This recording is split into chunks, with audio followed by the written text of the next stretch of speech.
លុបដល់ថ្ងៃច័ន្ទ13រោចខែអាសត់ឆ្នាំអាសាញ់សប្បុរស័កពុទ្ធសករាជ2569ត្រូវនៅថ្ងៃទី20ខែតុលាឆ្នាំ2025វេលាម៉ោង 2:00 នាទីរសៀល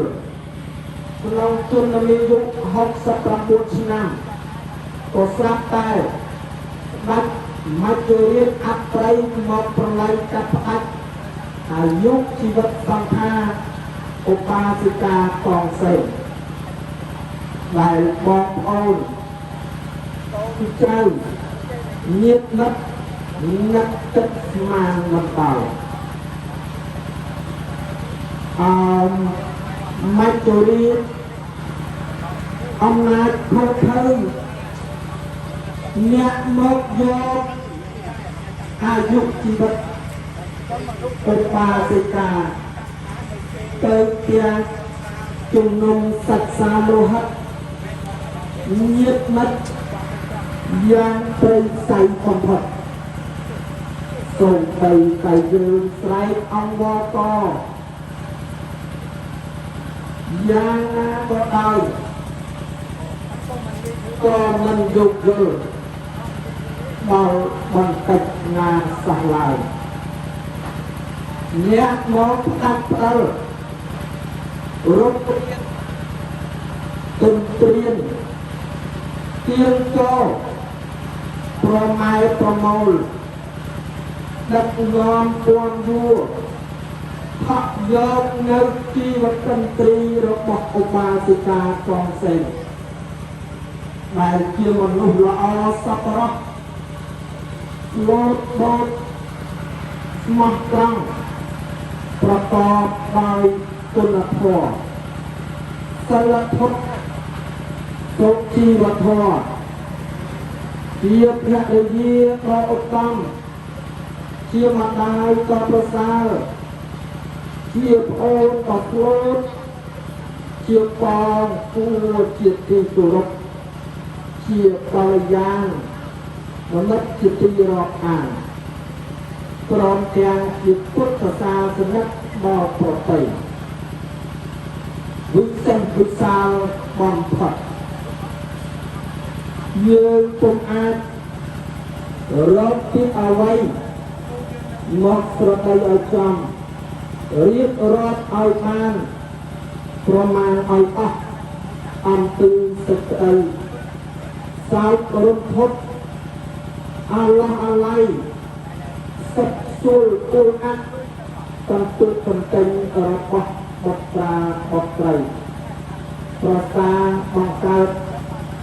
ព្រះសង្ឃកាច់សាលោហិត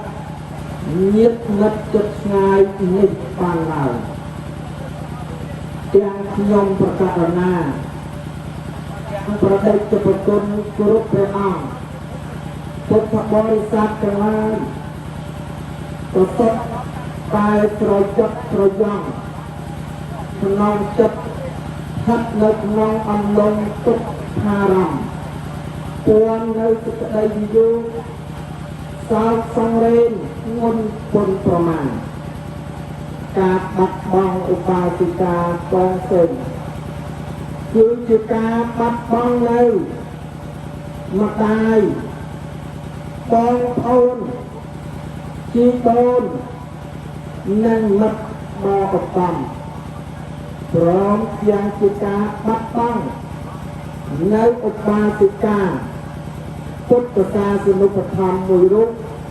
ដ៏ប្រពៃថ្លៃថ្លាព្រះដេចគុណព្រះធេរានុគ្រប់ព្រះអង្គពុទ្ធបរិស័ទ